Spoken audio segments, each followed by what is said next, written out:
teman-teman dari Sivitas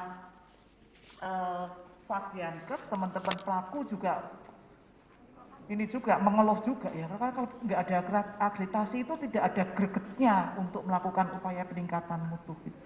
Ya, jadi ini perjuangan kita bersama begitu ya, sekalipun kita menghadapi pandemi yang belum tahu kapan ini akan berakhir, walaupun flatteningnya sudah kita rasakan saat ini, mudah-mudahan segera berlalu kita kemudian bisa menjalankan aktivitas-aktivitas seperti semula lagi. Bapak-bapak dan ibu-ibu sekalian, tim penjamin mutu eksternal yang baik yang mengikuti kegiatan saat ini di ruangan di Hotel Mercure dan tentu saja yang mengikuti secara online melalui Webex. Siang hari ini izin saya menyampaikan kebijakan peningkatan mutu di FKTP yang tadi seperti disampaikan oleh Mbak Dewi. Ini kita fokuskan terhadap dua, yaitu yang pertama adalah tentang pencegahan pengendalian infeksi dan yang kedua tentang tata kelola mutu. Ini tata kelola mutu ini memang difokuskan karena sesuai dengan Permenkes Puskesmas yang baru, itu salah satu struktur yang ada di Puskesmas ini kan sekarang ada penanggung jawab mutu ya, PJ mutu. Nah, PJ mutu ini akan kita apakan gitu ya. Kita akan memberikan kewenangan tugas pokok fungsi yang seperti apa. Ini nanti di dalam konsep tata kelola mutu yang akan disampaikan dan nanti konsep ini mudah-mudahan bisa dipahami dan diserap oleh bapak-bapak dan ibu-ibu sekalian untuk bisa ditularkan, disampaikan, didiseminasikan di puskesmas ataupun dinas kesehatan yang ada. Jadi seperti diketahui bapak-bapak dan ibu-ibu sekalian, 5 tahun ke depan arah pembangunan kesehatan sudah ditetapkan oleh Bapak Presiden ya, yang diwujudkan dalam RPJMN 2020-2024, di mana kita bersama-sama akan memastikan tentang akses dan mutu pelayanan kesehatan untuk menuju universal health coverage, cakupan kesehatan semesta dengan penekanan pada penguatan pelayanan kesehatan dasar, primary healthcare, yang ini memang menjadi garda terdepan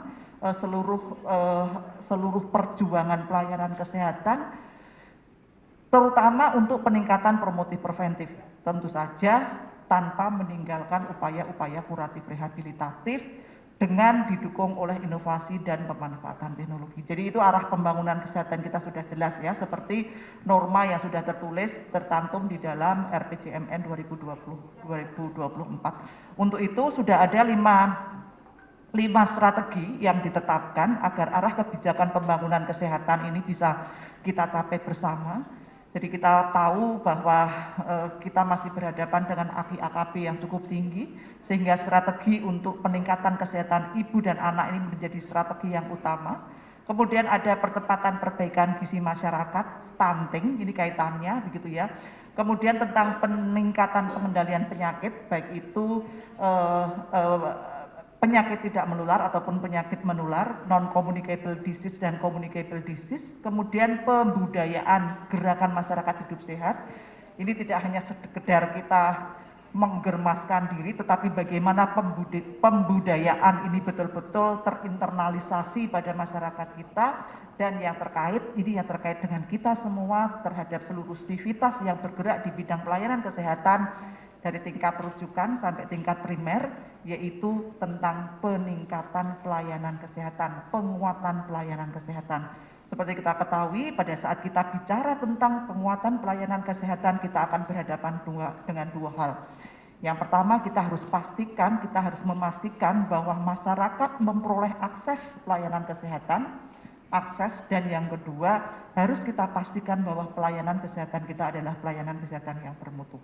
Jadi ini seperti koin ya, koin dua muka dari koin yang tidak bisa dipisahkan satu dengan yang lainnya terkait dengan peningkatan pelayanan kesehatan, akses dan mutu pelayanan kesehatan. Sebetulnya kalau kita cermati tidak berbeda jauh dengan pada saat kita bicara tentang peningkatan pelayanan kesehatan dengan arah kebijakan RPJMN yang lalu. Bapak-bapak dan ibu-ibu sekalian, untuk itu juga sudah ditetapkan di dalam RPJMN beberapa indikator yang menjadi tolok ukur kita bersama untuk memastikan bahwa arah kebijakan dan strategi Ini pakarnya sebetulnya Bu Tini gitu ya, beliau dulu sudah di Roren sekian lama gitu. Nanti kalau ada yang kurang tepat saya dikoreksi. Ada beberapa indikator yang ditetapkan untuk memastikan bahwa arah kebijakan dan strategi yang kita laksanakan 5 tahun ke depan itu sudah pada track yang benar gitu ya. Ada sekitar 20 indikator dan 2 indikator yang terkait dengan penguatan pelayanan kesehatan, yaitu tentang prosentase FKTP terakreditasi dan prosentase rumah sakit terakreditasi yang nanti di tahun 2024 targetnya adalah 100%. Ini artinya apa? Kalau saya sering sampaikan dengan 2 indikator ini bisa diartikan bahwa kita akan memberikan garansi kepada masyarakat luas, kepada seluruh penduduk Indonesia, bahwa pelayanan kesehatan kita yang kita berikan, baik itu untuk dari rumah sakit ataupun FKTP, adalah pelayanan kesehatan yang bermutu melalui proses-proses penyelenggaraan akreditasi. Nah ini sebetulnya tantangan yang sangat-sangat kuat, sangat-sangat challenging ya untuk kita bersama. Ini terkait dengan RPJ. Bapak-bapak dan ibu-ibu sekalian, selain RPJMN tadi juga ada indikator-indikator Renstra yang ditetapkan oleh Kementerian Kesehatan gitu ya. 2 indikator Renstra yang terkait, ada indikator Renstra, kemudian ada juga yang di breakdown sampai kemudian indikator di tingkat Direktorat Jenderal Pelayanan Kesehatan. Di tingkat Renstra, balik sebelumnya. Indikator Renstra yang sudah ditetapkan untuk Kementerian Kesehatan, ini adalah presentase FKTP sesuai standar. Jadi berbeda kalau tadi kan prosentase FKTP yang terakreditasi gitu ya. Tetapi di dalam Renstra dibunyikan adalah prosentase FKTP sesuai standar. Sesuai standar itu apa? Ya sesuai dengan standar akreditasi gitu ya. Tapi pernyataannya ini sedikit berbeda gitu. Ini di dalam Renstra, ini nanti 100%. Lagi untuk indikator kinerja kegiatan yang ada di tingkat Direktorat Jenderal Pelayanan Kesehatan kaitannya dengan mutu, slide berikutnya. Yaitu terkait dengan indikator kinerja kegiatan, yaitu jumlah untuk FKTP adalah jumlah FKTP pertama yang memenuhi persyaratan survei akreditasi. Jadi ini kami tarik lagi ke arah hulu. Tadi kalau RPJMN kan outputnya terakreditasi, Renstra memenuhi standar, kemudian indikator kinerja kegiatan sebagai indikator di tingkat Direktorat Jenderal Pelayanan Kesehatan adalah FKTP yang memenuhi persyaratan akreditasi. Demikian juga ada indikator yang lain kaitannya dengan rujukan, kemudian fasiankes lain, laboratorium dan lain sebagainya, dan 1 indikator baru yang belum ada pada 5 tahun kemarin, yaitu prosentase fasiankes yang melakukan pengukuran mutu pelayanan kesehatan dasar. Jadi dari beberapa indikator ini perlu kami sampaikan Bapak-bapak dan Ibu-ibu sekalian, ada kombinasi intervensi yang nanti akan kita gerakkan bersama. Selain melakukan proses-proses penyelenggaraan akreditasi atau tadi yang disebut sebagai sesuai dengan standar gitu ya, ada 1 intervensi lagi yang kita lakukan, yaitu melakukan pengukuran indikator mutu. Tadi pagi kami baru diskusi juga dengan Biro Hukor gitu ya, karena Pak Menteri memberikan arahan bahwa secara umum akan memberikan porsi yang lebih besar terhadap pengukuran indikator mutu gitu. Jadi tetapi saya sampaikan bagaimana tidak hanya pengukuran indikator mutu saya yakinkan gitu, tetapi bagaimana kombinasi 2 intervensi ini, akreditasi yang sudah sejauh ini kita ketahui dampaknya yang luar biasa, ditambah pengukuran indikator mutu, ini yang akan memperkuat intervensi-intervensi untuk mendorong perubahan-perubahan budaya mutu. Jadi ada dua ya secara umum, yaitu tentang akreditasi, dan yang kedua adalah tentang pengukuran mutu pelayanan kesehatan, indikator mutu. Slide berikutnya. Ya, Bapak-Bapak dan Ibu-Ibu sekalian, slide ini saya ingin menyampaikan bahwa saat ini kita masih menghadapi berbagai macam isu-isu tentang mutu pelayanan kesehatan. PR kita banyak gitu ya. Dan ini rasa-rasanya PR ini harus perlu dukungan seluruh pihak, seluruh stakeholder, seluruh komponen yang ada agar PR ini bisa kita eliminasi secara bersama-sama.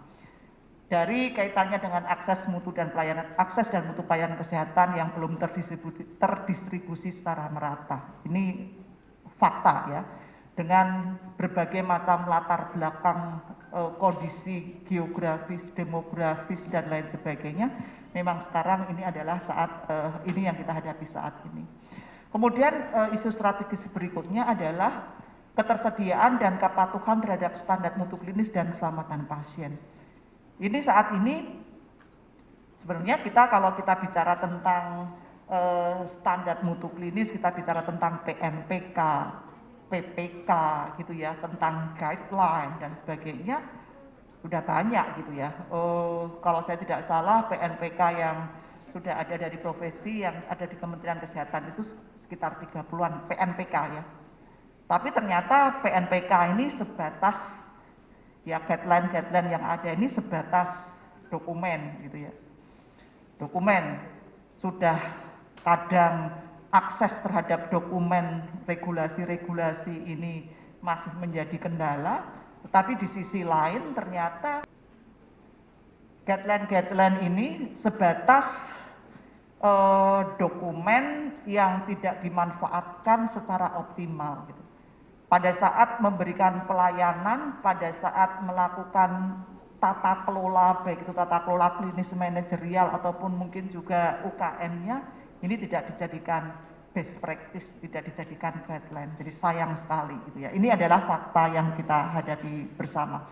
Kemudian juga budaya mutu yang saat ini didorong dengan berbagai macam intervensi, salah satunya yang luar biasa ini akreditasi, juga belum bisa menjadi kepastian kita bersama. Apakah betul di akreditasi itu betul-betul bisa mendorong budaya mutu? Walaupun sudah kita rasakan gitu ya, tetapi tidak secara nyata bisa mendorong budaya mutu. Kemudian kita juga belum memberdayakan sedemikian rupa keberadaan pasien, keluarga, dan masyarakat di dalam upaya-upaya kita. Sering yang kita lakukan, masyarakat, pasien, dan keluarganya itu kita jadikan sebagai objek gitu ya.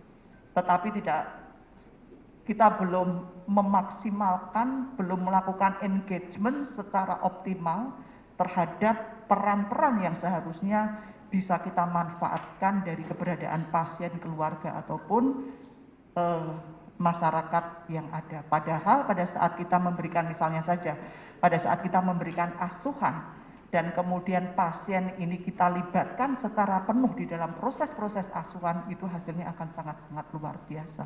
Ini bukan urusannya semata tenaga kesehatan, tetapi bagaimana peran dari pasien ini bisa kita libatkan di dalam proses-proses tersebut, termasuk di dalam upaya-upaya kesehatan masyarakat. Kemudian penguatan tata kelola struktur, kemudian komitmen pemerintah pusat, daerah, pemangku kebijakan dan sebagainya untuk upaya-upaya peningkatan mutu ini juga belum terstruktur secara baik. Gitu ya. Jadi peran apa sih sebetulnya peran dari Dinas Kesehatan gitu ya dalam upaya peningkatan mutu gitu ya.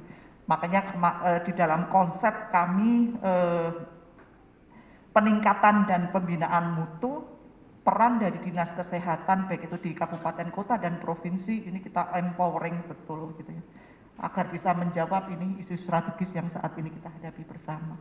Kemudian isu berikutnya yaitu data, indikator, sistem informasi, itu kita masih belum memanfaatkan, memaksimalkan pengembangan dan pemanfaatannya. Data-data yang ada, indikator-indikator yang ada hanya sebatas angka-angka. Tidak kita lakukan analisa secara komprehensif sesuai ketentuan yang ada. Tidak kita jadikan analisa menjadi bagian dari informasi sebagai bagian dari keputusan dari seluruh kebijakan-kebijakan yang ada. Nah, ini kan ini gitu ya. Makanya kalau tadi disampaikan bahwa salah satu intervensi mutu nanti yang akan dikembangkan adalah pengukuran indikator mutu, kami sangat-sangat berharap kami bisa menyiapkan sistem informasi yang cukup baik. Kami bisa memastikan bahwa indikator-indikator itu akan kami lakukan analisa, kami pastikan datanya adalah valid gitu ya. Kemudian kami pastikan bahwa proses-proses pengambilan datanya adalah data-data yang representatif. Agar angka-angka itu, data-data itu bisa kami olah, kami jadikan informasi dan kita manfaatkan bersama. Ini kaitannya dengan isu strategis yang ketujuh. Bapak-bapak dan ibu-ibu sekalian, ya, ini mengingatkan saja, saya kira sudah berkali-kali sudah disampaikan pada saat kita bicara tentang mutu, ada 7 dimensi, ada 7 karakter yang harus menjadi satu kesatuan. Ini harus hafal di luar kepala gitu ya, harus hafal di luar kepala, harus safe gitu ya. Yang utama dan pertama harus safe, first do no harm. Seluruh upaya pelayanan kita tidak boleh ini ya, harus safe ya, first do no harm itu harus jadi tujuan utama kita. Harus efektif, semuanya harus berdasarkan best practice yang ada, harus efisien, artinya input yang kita miliki harus bisa kita dorong untuk menghasilkan output yang sebesar-besarnya, harus timely, tepat waktu kalau kita sudah komit untuk memberikan pelayanan kesehatan, jam buka praktek, ketepatan kunjungan dokter gitu ya, waktu respon penyiapan obat misalnya begitu ya, itu komitmen itu harus kita capai bersama.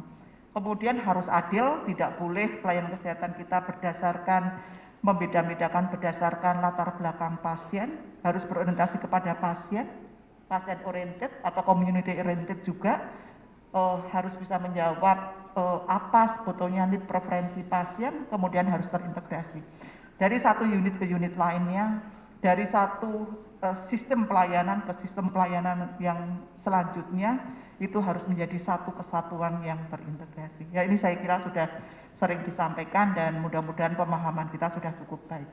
Bapak-bapak dan ibu-ibu sekalian, slide ini saya ingin menggambarkan bahwa sebetulnya secara global memang kalau kita bicara tentang fakta, tentang mutu dan keselamatan pasien secara global pun tantangannya banyak sekali gitu ya. Ini saya ambil dari webnya WHO gitu ya. Banyak sekali gitu ya, dan salah satu yang sekarang sangat relevan dikaitkan dengan kegiatan pertemuan untuk tim penjamin mutu eksternal itu kaitannya dengan ini ya, tentang HAIS. Ini data global ini ya dari WHO, bahwa HAIS, Healthcare Associated Infection, itu 14 dari 100 pasien yang dirawat di rumah sakit itu terkena HAIS. Ini data di rumah sakit ya, saya tidak sempat mengelaborasi bagaimana tentang primary healthcare gitu ya. Tapi ini kan artinya 14 dari 100 di rumah sakit ya, di rumah sakit dengan sistem pelayanan kesehatan yang memang lebih complicated, tetapi kesiapan sarana prasarana biasanya lebih lengkap gitu ya. Itu angkanya sekitar 14% ya.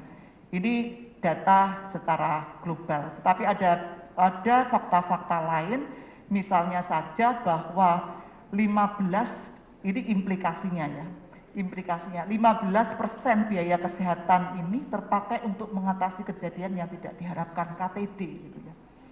KTD, nanti dalam kegiatan ini juga akan ada pakar Bu Aryati menyampaikan secara gamblang tentang insiden keselamatan pasien, pelaporan insiden keselamatan pasien, apa dampaknya, dan ini data global 15% ini untuk mengatasi KTD ya. Sayang sekali.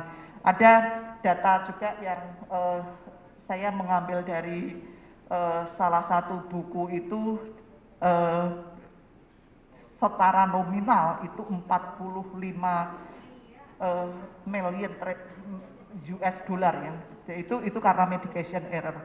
Itu artinya memang menggambarkan bahwa ya gede sekali sebetulnya dampak finansial dari health economics ya, dari kejadian-kejadian yang tidak kita harapkan. Bapak-bapak dan ibu-ibu sekalian, oh ini ada tentang pelayanan primer ya, ini saya kira penting ya. kesalahan administratif merupakan penyebab separuh kesalahan di pelayanan primer. Kesalahan administratif. Jangan-jangan kesalahan administratif ini kesalahan identitas pasien. Administratif gitu ya. Ini saya kira perlu kita elaborasi lebih dalam gitu ya. Ini seperti apa nih kesalahan administratif yang menyebabkan separuh kesalahan di pelayanan primer. Ini data dari WHO.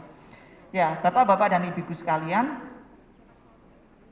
nah, karena tadi sudah disampaikan di depan bahwa fokus dari kegiatan kali ini Bapak-Bapak nanti akan banyak mendapatkan pemahaman baru tentang PPI dan tentang tata kelola mutu yang nanti diharapkan bisa didesiminasikan kepada teman-teman di daerah. Kalau ini bicara tentang kenapa PPI ini merupakan prioritas dunia, ya kalau tadi tentang fakta-fakta mutu dan keselamatan pasien. Ini sekali lagi di dalam data yang ada, lebih dari 1,4 ya, ini million ini orang di dunia mengalami infeksi yang didapat dari fasilitas pelayanan kesehatan. Ini, jadi healthcare associated infection ya, dari fasilitas pelayanan kesehatan. Pada negara-negara maju, 5-10% pasien mengalami 1 atau lebih infeksi, 5-10%.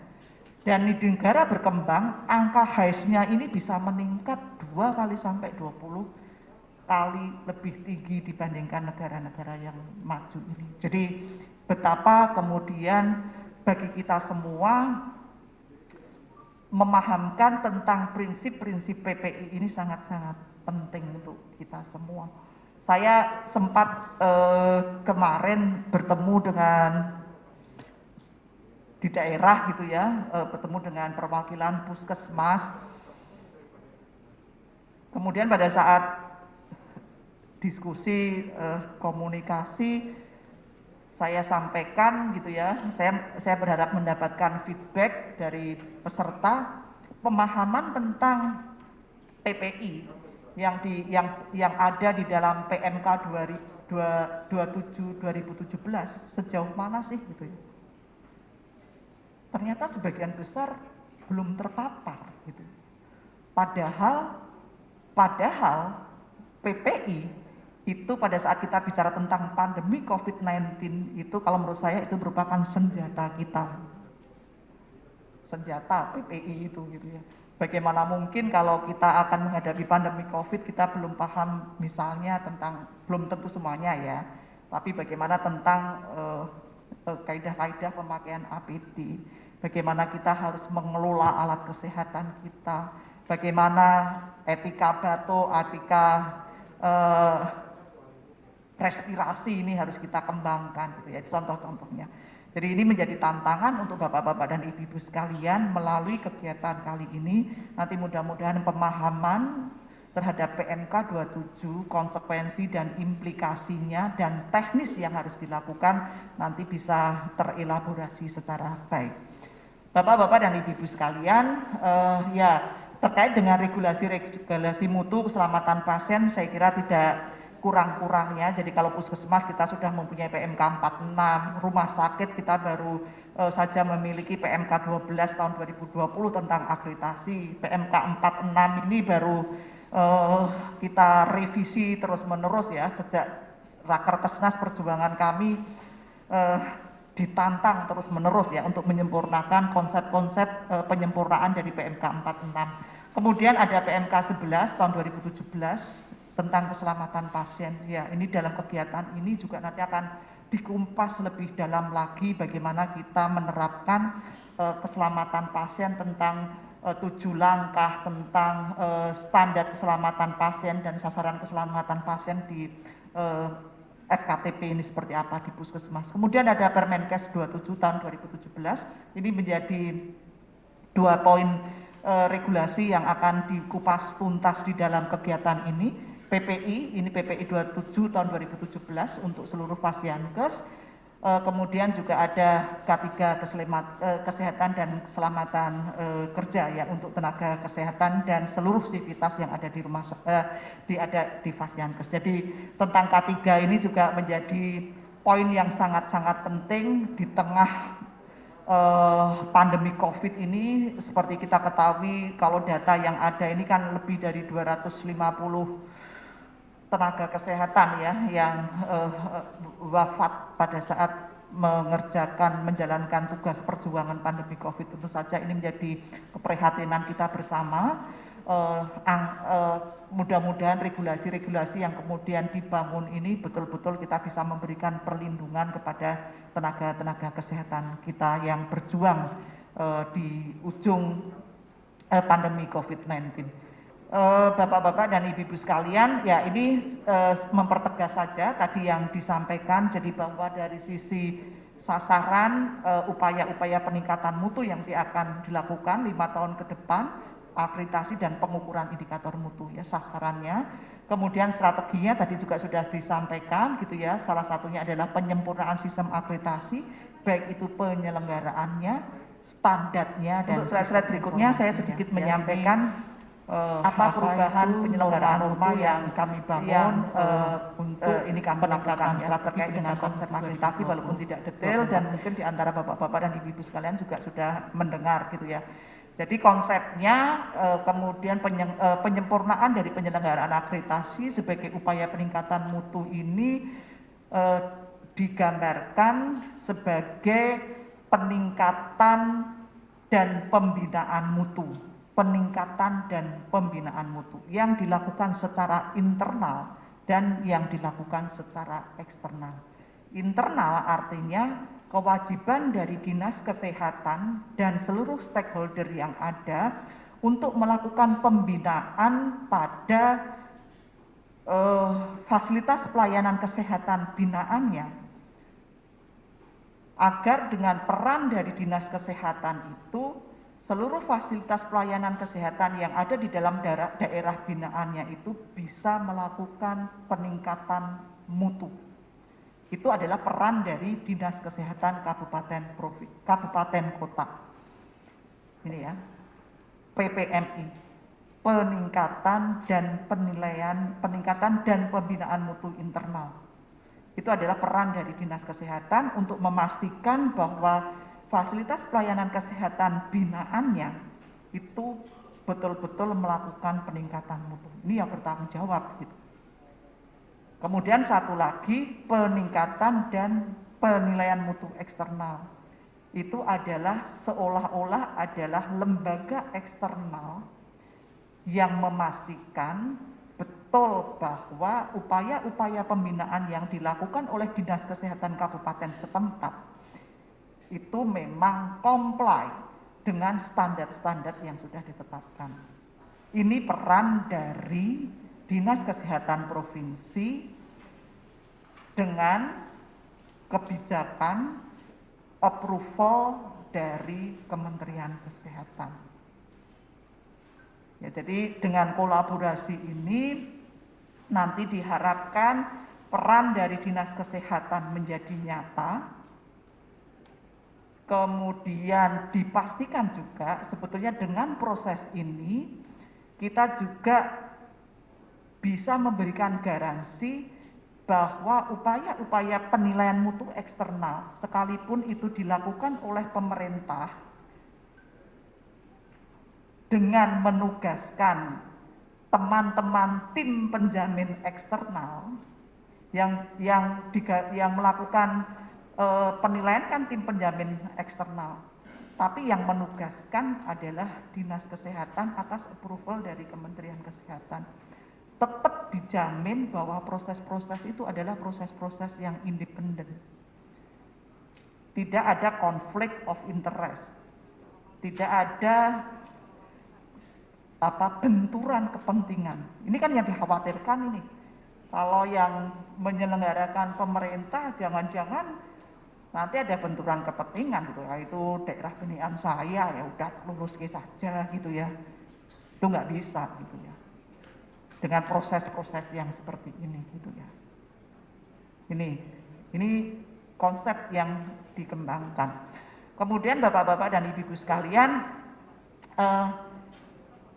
penyelenggaraan akreditasi yang tadi kami sampaikan sebagai pembinaan dan penilaian mutu internal dan eksternal kemudian penerapan dari standar akreditasi yang kami sempurnakan, saya kira sudah mendengar ya dalam beberapa kesempatan, baik itu bagaimana bab-bab tentang kepimpinan dan manajemen puskesmas sebagai bagian dari input yang ada gitu ya, input struktur yang dimiliki, dan kemudian didorong untuk dilaksanakan melalui standar-standar peningkatan mutu puskesmas dan penerapan upaya kesehatan masyarakat dan upaya kesehatan perorangan didorong ya, input yang kita miliki melalui standar-standar yang ada di KMP, kemudian didorong dilaksanakan dengan menerapkan standar-standar PMP, UKPP, dan UKM, termasuk standar-standar PPN, standar-standar program prioritas nasional yang ini menjadi kunci utama pembangunan kesehatan dikaitkan dengan arah pembangunan kesehatan. Ini olahan integrasi dari ini diharapkan akan menghasilkan output yang sebesar-besarnya, dan ini bisa digambarkan melalui perubahan paradigma dalam mewujudkan budaya mutu, perbaikan tata kelola, baik itu tata kelola secara korporat ataupun tata kelola di tingkat pelayanan, dan perbaikan kinerja serta mutu pelayanan. Jadi sekali lagi dorongan ini kita harus bisa memastikan, saya sih berkali-kali menyampaikan gitu. Jadi harus ada pada saat kita menerapkan standar, kita memastikan proses pembinaan dan peningkatan mutu internal eksternal. Menurut saya ya, kita katakan sukses itu kalau kemudian ada keinginan dari Fasiankes itu sendiri untuk bisa menerapkan konsep-konsep itu. Tapi kalau kemudian ya kadang sih perlu didorong-dorong juga gitu ya. Kalau didorong itu, kalau nggak didorong itu nggak paham-paham gitu ya. Tapi begitu didorong kemudian internalisasinya itu muncul, itu baru sukses. Nah ini, jadi ini harus kita pastikan bahwa penyempurnaan standar dengan kemudian menerapkan konsep-konsep ini, bagaimana bab-bab ini bisa diterapkan di dalam bisnis prosesnya FKTP, dalam hal ini puskesmas, itu yang baru bisa kita pastikan kita berhasil untuk meyakinkan penerapan standar itu. Ini bukan standar yang kemudian hanya bermanfaat pada saat survei ya. Saya berkali-kali menyampaikan seperti itu. Kalau itu hanya disentuh pada saat surveyor datang ya, budayanya belum terbentuk. Ya baik Bapak-Bapak, Ibu-Ibu sekalian, jadi ini nanti adalah penyempurnaannya dari akan jadi betul ya 5 bab, 34 standar, 78 kriteria, 297 EP. Ini bukannya klinik ini. Ya, jadi tetapi secara umum inilah integrasi dari penyempurnaan tentang standar akreditasi. Ya, Bapak-Bapak dan Ibu-Ibu sekalian, tadi intervensi mutu yang dilakukan salah satunya adalah tentang indikator mutu nasional. Ini ada 6 indikator mutu nasional, prosesnya sudah cukup panjang dari penetapan indikator ya, pemilihan indikator. Kemudian indikator ini juga sudah diuji cobakan untuk memastikan bahwa ini adalah visible, layak diukur. Kemudian juga sistem informasinya juga kita siapkan gitu ya. Jadi ini proses yang sedang kita kembangkan, mudah-mudahan nanti di akhir tahun ini semuanya bisa kita launching.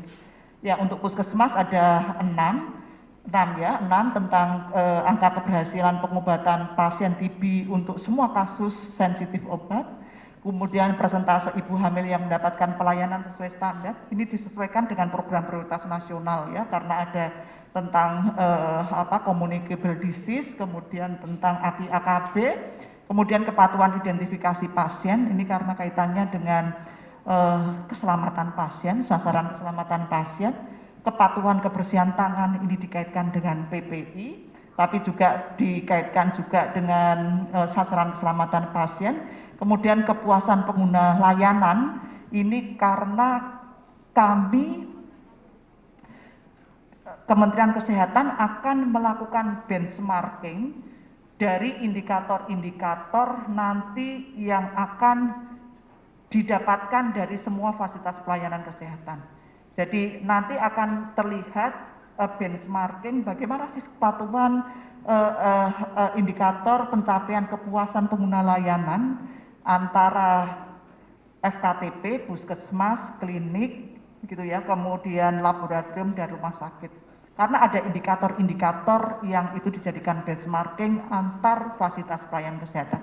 Salah satunya kepuasan pengguna layanan, kemudian yang terakhir adalah kepatuhan penggunaan APD. Ini sebetulnya kepatuhan penggunaan APD ini indikator tambahan yang kemudian disusulkan pada saat pandemi gitu. Ya, jadi ini senjata ya saya kira yang akan menunjukkan bagaimana kita bisa memberikan perlindungan kepada tenaga kesehatan pada saat pandemi yang diwujudkan dengan pemilihan indikator kepatuhan penggunaan APD. Ya, jadi ini ada 6 beberapa indikator diantaranya akan dijadikan benchmarking antar fasilitas pelayanan kesehatan dan prosesnya sudah cukup panjang. Mudah-mudahan di awal 2021 nanti bisa di launching. Jadi ini nanti dipastikan bagaimana ini harus dianalisa, dipastikan data-datanya ini valid, dan bagaimana ini harus diolah bisa menjadi bagian dari informasi untuk pengambilan kebijakan dan keputusan. Ya, kalau slide ini sebetulnya merupakan integrasi bagaimana proses-proses penyelenggaraan akreditasi untuk mendorong budaya mutu, kemudian didukung dengan komplemennya adalah pengukuran indikator mutu. Seperti kita ketahui kalau akreditasi itu kan 3 tahunan ya, siklusnya 3 tahunan. Di tengah siklus ini apa yang bisa kita jadikan intervensi untuk memastikan Fasiankes itu selalu melakukan pengukuran indikator, selalu melakukan peningkatan mutu ya secara berkesinambungan, itu pengukuran indikator mutu. Dan ini tadi pagi kami mendapatkan bocoran gitu ya, Pak Menteri memberikan highlight untuk pengukuran indikator mutu ini. Gitu ya. Jadi mudah-mudahan dengan intervensi ini nanti kita semua bisa memberikan semangat perubahan mutu untuk seluruh fasilitas pelayanan kesehatan yang ada. Baik Bapak-Bapak dan Ibu-Ibu sekalian, slide berikutnya saya akan menggarisbawahi tadi yang di awal disampaikan oleh Mbak Dewi bahwa untuk kegiatan kali ini akan difokus dari upaya peningkatan mutu yang akan kita kejar untuk Fasiankes, terutama di FKTP ini adalah 2, satu tentang PPI dan yang kedua adalah tentang tata kelola mutu, gitu ya. Jadi apa nanti yang akan ini akan dijadikan fokus NSPK mutu tahun 2020 ini ya. Ini sedang digarap oleh teman-teman, sebetulnya sudah berkali-kali. Mungkin kalau PPI itu mana Mbak Teli, pertemuannya sudah 7 kali 24 jam, sebulan 4 kali gitu ya, 4 minggu itu setiap hari ada pertemuan untuk menyempurnakan PPI itu. Ini ya, jadi perjalanannya sudah panjang ya, NSPK yang sedang kami siapkan, mudah-mudahan segera bisa ditetapkan. Untuk NSPK tata kelola mutu, poin-poin yang nanti akan di-highlightkan adalah tentang pengorganisasian mutu, tadi kaitannya tentang penanggung jawab mutu yang sekarang sudah ada di puskesmas sesuai dengan SOTK yang ada. Kemudian bagaimana kita bisa memanfaatkan indikator mutu nasional tadi yang 6, tetapi juga bagaimana kita bisa mendorong puskesmas untuk tetap melakukan pengukuran indikator mutu di tingkat lokal, di tingkat puskesmas itu sendiri, yang disesuaikan dengan permasalahan-permasalahan yang ada. Kemudian juga bagaimana melakukan manajemen risiko termasuk keselamatan pasien, ini juga menjadi poin penting yang akan disiapkan di dalam NSPK mutu tentang continuous quality improvement, tentang konsep PDSA, ya ini harus dibangun, dipahamkan bersama, dan tentang monef mutu yang perlu dilakukan. Sedangkan PPI di FKTP sebetulnya ini sekali lagi refernya adalah PMK 27 2017 tentang kewaspadaan isolasi, tentang bandel, tentang penggunaan antibiotik yang bijak, tentang pendidikan dan pelatihan, kemudian tentang surveillance dan kejadian luar biasa, serta tentang audit, monitoring, dan ikrah. Jadi ini adalah NSPK yang sedang kami susun, dan ini dalam forum ini nanti akan kita bedah bersama untuk disampaikan kepada Bapak-Bapak dan Ibu-Ibu sekalian.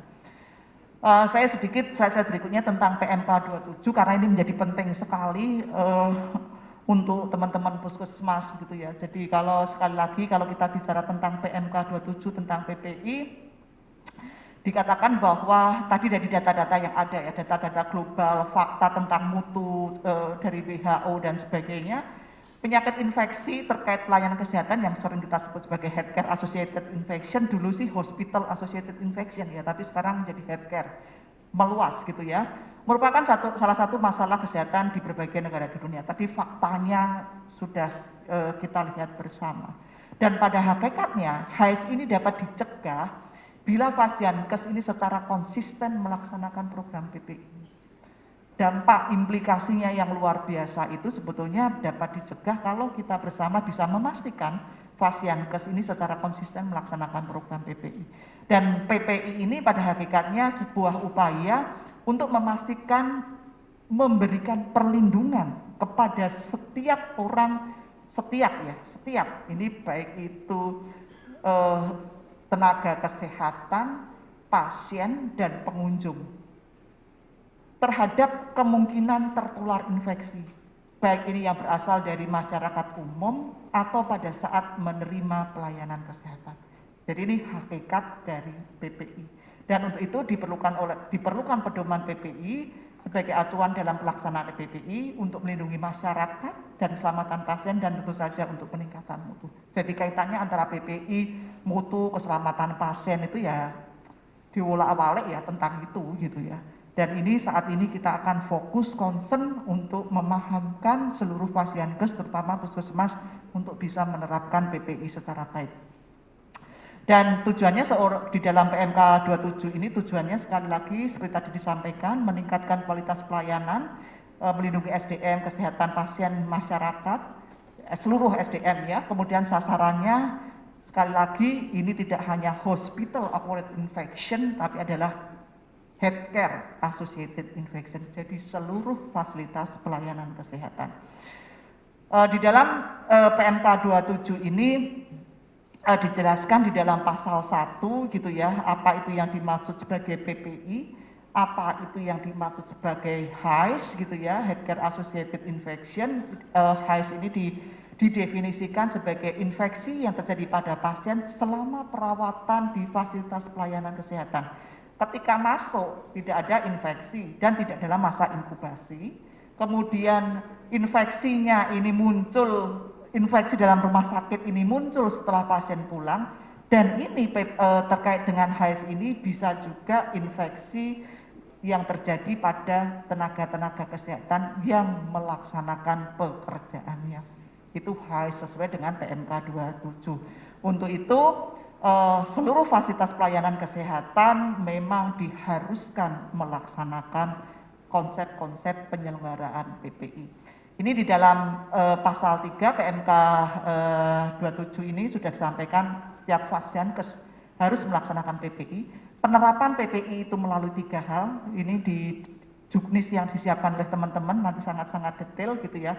Prinsip kewaspadaan standar ada 8 item kalau saya tidak salah. Kemudian berdasarkan transmisi ada 4 atau 5 poin. Kemudian penggunaan antibiotik mikroba yang bijak dan tentang bandes. Apa itu bandes? Ini nanti juga dijelaskan. Besok ada pakar Bu Wardanila, kemudian Dr. Manulang ya yang akan sharing kepada bapak-bapak dan ibu-ibu sekalian teknis dari penerapan PPI ini. Apa itu tentang bandes, kewaspadaan standar, kewaspadaan terkait transmisi dan lain sebagainya. Dan kewajiban daripada Fasiankes harus melakukan surveillance dan pendidikan serta pelatihan. Ini menjadi sangat penting ya. Di dalam PMK ini disebutkan bahwa pendidikan dan pelatihan PPI itu harus diterapkan kepada semua staf, walaupun sesuai dengan kewenangan masing-masing ya. Even terhadap petugas pendaftaran gitu ya, yang ada di garda depan, terhadap petugas pengamanan harus paham juga tentang prinsip-prinsip PPI. Jadi ini tidak hanya dikaitkan dengan tenaga kesehatan.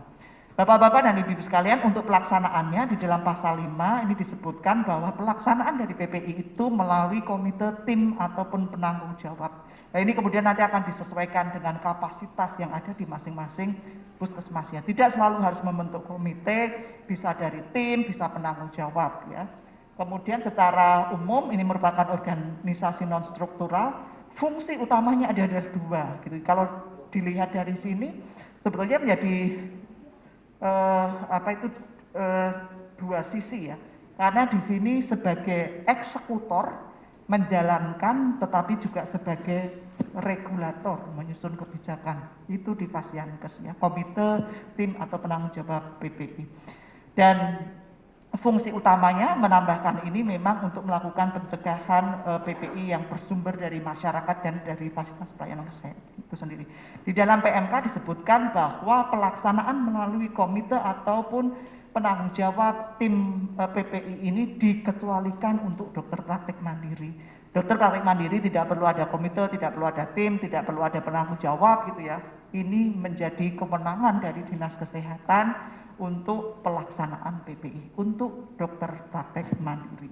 Ya Bapak-Bapak dan Ibu-Ibu sekalian, untuk pasal 6 dan 7 di dalam PMK 27 juga dijelaskan tentang komite PPI ini. Ya, jadi kembali secara lebih detail kemudian bagaimana tugas-tugas yang dilaksanakan oleh komite tim penanggung jawab PPI ini perlu dilaporkan kepada pimpinan Pasyankes dan akan digunakan oleh pimpinan Pasyankes, kepala Pasyankes sebagai dasar dari penyusunan perencanaan pengambilan keputusan, konsep-konsep dari perencanaan dan lain sebagainya persis pada saat manajemen puskesmas ya P1, P2 dan P3 dan lain sebagainya. Ya baik, slide berikutnya.